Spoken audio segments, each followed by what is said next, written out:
بسم اللہ الرحمن الرحیم.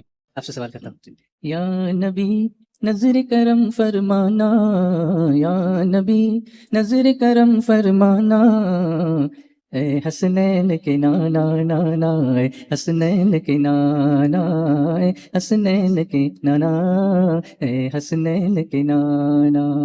ایک تو یہ ہوا. یا کچھ عربی میں بھی ہم لوگ پڑھتے رہے.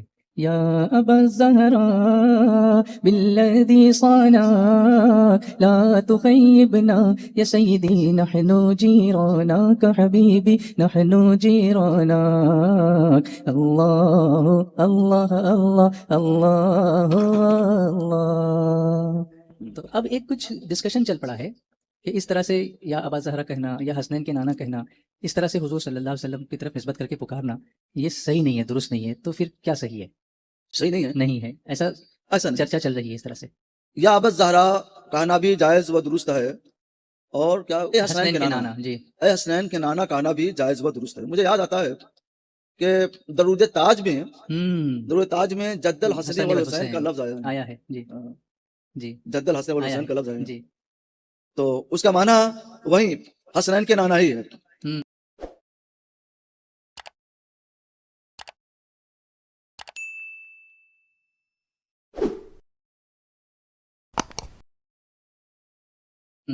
اور ابا زہرا کا مطلب کیا ہے؟ حضرت سیدہ فاطمہ زہرا رضی اللہ تعالیٰ عنہ جو خاتون جنت ہیں، حضور صلی اللہ تعالی وسلم کو بہت پیاری ہیں.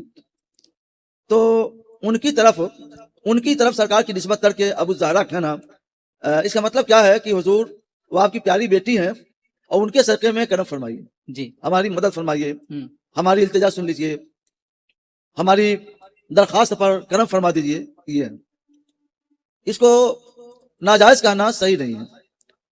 میں تھوڑی سی وضاحت کر دوں. قرآن پاک میں ہے، کوئی حافظ ہے یہاں پر؟ ذرا بتائیے گا اگر کچھ فرق ہو تو. لا تجعلوا دعاء الرسول بینکم کدعاء بعضکم بعضا. جی یہی ہے غالباً. جی جی. اللہ تعالیٰ نے اپنے پیارے حبیب صلی اللہ علیہ وسلم کا ادب اپنی امت کو یہ سکھایا کہ رسول کو آپس میں ایسے نہ پکارو جیسے آپس میں ایک دوسرے کو پکارتے ہو. آپس میں ایک دوسرے کو کیسے پکارتے تھے؟ چھوٹے کو پکارنا ہوتا تھا تو اس کے لیے الفاظ کچھ اور، تو اس سے کچھ تحقیر کا پہلو نکلتا ہے. اور اپنے برابر والوں کو، دوستوں کو پکارنا ہو تو اس میں مساوات کا پہلو نکلتا ہے. اور بڑوں کو پکارنا ہوتا تو نام لے کر نہیں پکارتے، بلکہ ان کو کنیت سے پکارتے ہیں. اور کنیت سے پکارنا یہ تعظیم کے لیے ہوتا ہے. صغیر اور کبیر ہم عمر، اور کبیر جو بزرگ ہو. تو چھوٹا، بڑا، بزرگ، یہ تین طرح کے لوگ ہیں. چھوٹوں کا نام لے کر پکارا جاتا ہے. شفقت سے بھی پکاریے تو یہ ظاہر ہوتا ہے کہ اس میں پکارنے والا بڑا ہے اور جس کو پکارا گیا وہ چھوٹا ہے. اس میں ایک طرح سے تحقیر کے معنی کا شائبہ پایا جاتا ہے. حضور اللہ تعالیٰ فرماتا ہے کہ رسول کو ایسے نہ پکارو جیسے آپس میں ایک دوسرے کو پکارتے ہو. کہ چھوٹے کو پکارنا ہوا تو پیار سے، شفقت سے تو پکارتے ہو، لیکن اس میں کچھ تحقیر کا شائبہ پایا جاتا ہے. اور اپنے ہم بڑوں کو پکارتے ہو تو اس کا نام لکھا ہے فلاں ہے فلاں ہے فلاں، تو اس میں ایک طرح سے بڑوں کی بنسبت بے ادبی کا پہلو پایا جاتا ہے. تو یوں نہ پکارو جس میں بے ادبی کا پہلو یا شائبہ پایا جاتا ہو. بارگاہ رسالت میں اس طور پر پکارنا ناجائز ہے اور حرام ہے. لہذا مفسرین کرام نے اس کی تفسیر میں فرمایا کہ رسول گرامی وقار صلی اللہ علیہ وسلم کا نام لے کر نہ پکارا جائے. حضور کا نام نامی کا ہے محمد صلی اللہ علیہ وسلم، اور ایک نام پاک اور ہے احمد صلی اللہ علیہ وسلم. تو سرکار کا نام پاک لے کر نہ پکارا جائے، چاہے لفظ محمد سے چاہے لفظ احمد سے. تو کیسے پکارا جائے؟ یا رسول اللہ، یا حبیب اللہ، یا رحمت للعالمین، یا شفیع المذنبین، یا قائد الغر المحجلین، یا سید الانبیاء، یا افضل الرسول. اس طرح کے سینکڑوں تکریمی الفاظ ہیں. اللہ تعالیٰ نے پکارا کافا یا عین صاد یاسین طٰہٰ وغیرہ وغیرہ. تو بہت سے نام ہیں سرکار صلی اللہ علیہ وسلم کے جو وصفی نام ہیں، ان وصفی ناموں سے حضور کو پکارا جائے. جو عالمی نام ہیں لفظ محمد، لفظ احمد، ان ناموں سے نہ پکارا جائے کہ اس میں بے ادبی پائی جاتی ہے. تو نہ چھوٹوں کی طرح سے پکارو جیسے آپس میں دوسرے کو پکارتے ہو، اور نہ اپنے اموروں طرح سے پکارتے ہو جیسے آپس میں دوسرے کو پکارتے ہو. اس کے وجہ تیسرا نمبر آتا ہے اپنے بزرگوں کو پکارنے کا. تو بزرگوں کو پکارنے کے لیے تعظیم کا لفظ عربی زبان میں کنیت کہتا. لفظ اب سے جو منسوب ہوتا ہے نا تو اس کو کنیت بولتے ہیں. جیسے ابو تراب، ابو ہریرہ اور اس طرح سے ابو مسعود انصاری اور اس طرح کے اور بہت سے الفاظ ہیں. ابو قحافہ حضرت ابوبکر صدیق رضی اللہ تعالیٰ عنہ کے لیے. تو لفظ اب کی طرف جب نسبت کر دی جاتی ہے تو وہ کنیت ہوتا ہے, اور کنیت سے پکارنا یہ تعظیم میں داخل ہے, ادب اور احترام میں داخل ہے. مگر قرآن فرماتا ہے کہ رسول کو ایسے نہ پکارو جیسے آپس میں ایک دوسرے کو پکارتے ہو. تو اب ایک سوال یہ پیدا ہوا کہ کنیت سے پکارنا تو تعظیمی کے لیے ہوتا ہے, ادب ہی کے لیے ہوتا ہے, احترام کی ظاہری کے لیے ہوتا ہے, تو اس سے قرآن نے کیوں منع کر دیا؟ یہ چیز ذہن میں خلجان کا سبب بنتی ہے. آپ لوگ متوجہ ہو تو پھر بیان کروں. جی جی بالکل ہے. غور سے سنیے تو بات سمجھ میں آئے گی. یہ مسئلہ نہ صرف تفسیر کا ہے بلکہ فقہ کا ہے اور ادب کے ساتھ گہری نظر رکھنے کا ہے. حدیث پاک میں ہے, کسی میں یہ ہے کہ کسی شخص نے بقی کے میدان میں, بقی غالباً بقی کا لفظ ہے یا ایسے کچھ ہے, کسی شخص نے پکارا یا ابو القاسم. جی. تو سرکار علیہ السلام جا رہے تھے, مڑ گئے. سرکار کی کنیت ہے ابو القاسم. جی. سرکار مڑے, یہ کیا بات ہے؟ تو وہ صاحب کہتے ہیں کہ یا رسول اللہ, میں نے فلاں کو بلایا ہے, آپ کو نہیں مرا لیا ہے. جی. اور اس سے کیا معلوم ہوا کہ انہوں نے بے ادبی کے لیے نہیں پکارا, اور کنیت بے ادبی کے لیے نہیں ہوتی ہے, مگر اس کی وجہ سے اشتباہ پیدا ہوا. حضور کو یہ خیال ہوا شاید اس کو پکارا ہو, اس لیے سرکار نے کڑا فرما دیا, متوجہ ہو گئے.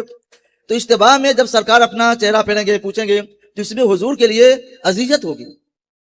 یہ بے ادبی کی وجہ سے نہیں, اذیت کی وجہ سے, ایک ہلکی پھلکی اذیت جو پائی جاتی ہے, اشتباہ اور التباس سے جو کہتے ہیں.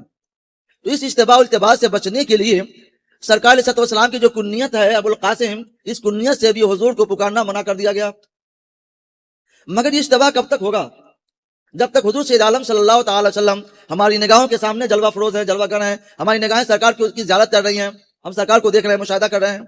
یہی وجہ ہے کہ جب حضور سید انور صلی اللہ تعالی علیہ وسلم دنیا سے تشریف لے گئے تو علماء نے ابو القاسم کہنے کی اجازت دے دی. اچھا, کیونکہ التباس ہوتا تھا حضور کی وجہ سے. جی. حضور جب رہے نہیں تو اب التباس اور اشتباہ ختم ہو گیا, اور اشتباہ کی وجہ سے جو حضور کو اذیت پہنچ سکتی تھی اس کا دروازہ بند ہو گیا. لہذا خود حضرت مولا کائنات علی مرتضی رضی اللہ تعالیٰ عنہ نے اپنے صاحبزادے محمد بن حنفیہ رضی اللہ تعالیٰ عنہ کی کنیت ابو القاسم رکھی تھی.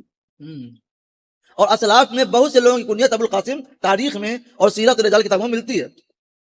اس کی وجہ سے علماء کرام نے فرمایا اور مفسرین نے بھی لکھا کہ یہ حکم حضور صلی اللہ تعالیٰ علیہ وسلم کی حیات ظاہری تک کے لیے تھا, اور جب سرکار صلی اللہ علیہ وسلم دنیا تشریف لے گئے, التباس اور اشتباہ کا کوئی امکان باقی نہیں رہا, تو وہ حکم منسوخ ہو گیا اور کنیت سے پکارنا جائز ہو گیا. اگر یہ بات آپ نے سمجھ لی, ہم نے سب سمجھانے کی کوشش کی ہے, نہیں سمجھے ہوں گے پھر آ کے سمجھ لیجیے گا.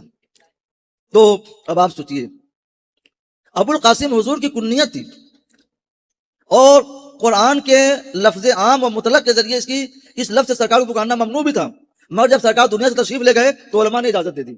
خود حضرت علی مرتضی رضی اللہ تعالیٰ نے اپنے صاحبزادے کی نام کی کنیت ابو القاسم رکھی, بہت سے اسلاف کی کنیت ابو القاسم ہوئی. تو سرکار علیہ السلام کی اگر ایک کنیت جد الحسن یہ ابو الزہرا ہو تو اس میں کیا حرج کی بات ہے؟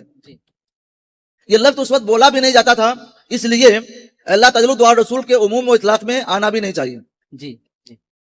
تو آئے بھی, تو جب سرکار علیہ السلام رہے نہیں تو جیسے ابو القاسم کہنا جائز, ایسے ابو الزہرا کہنا بھی جائز, اور جد الحسن والحسین کہنا بھی جائز و درست ہے. یہ تو درود تاج میں بھی آیا ہے. جی. اس لیے مسلمان اس طرح کے اشعار نعت میں اگر کوئی شاعر پڑھتے ہیں تو کسی خلجان کے شکار نہ ہوں, یہ صحیح ہے, جائز ہے, سن سکتے ہیں. بات جواز عدم جواز تک پہنچ گئی اور کسی کو بھی اشتباہ ہو گیا کہ ناجائز ہو سکتا ہے, تو بہتر یہ ہے کہ ہمارے اسلاف کرام میں اور ان کے زمانے سے لے کر آج تک حضور سید عالم صلی اللہ تعالی وسلم کے لیے جس لفظ سے ندا, خطاب, استغاثہ, استمداد کیا جاتا رہا ہے, انہی الفاظ کو استعمال کیا جائے, نئے الفاظ نہ لائے جائیں تاکہ سننے والوں کے دل میں کچھ کھٹکے نہیں. ناجائز نہیں ہے, لیکن دل میں اگر کھٹک ہو رہی ہے تو اس سے بچ جانے میں کوئی حرج نہیں ہے, تو احتیاط کر لے تو اچھا, لیکن ناجائز نہیں ہے, جائز و درست ہے, اس کو ناجائز اور گناہ نہ کہا جائے. لیکن ناجائز نہیں ہے, جائز و درست ہے, اس کو ناجائز اور گناہ نہ کہا جائے. ہمارے پاس اس کے لیے دلائل ہیں اور ہم ان دلائل کو پیش کریں, تفسیری آیتوں کو, بخاری شریف کی حدیثوں کو, مسلم شریف کی حدیثوں کو, اور پھر ان حدیثوں پر شارحین بخاری و مسلم میں جو کچھ لکھا ان کو, تو یہ مجلس اسی کی نظر ہو جائے. اور جتنا میں نے بیان کیا یہ کافی ہے, اس پر آپ عمل کریں.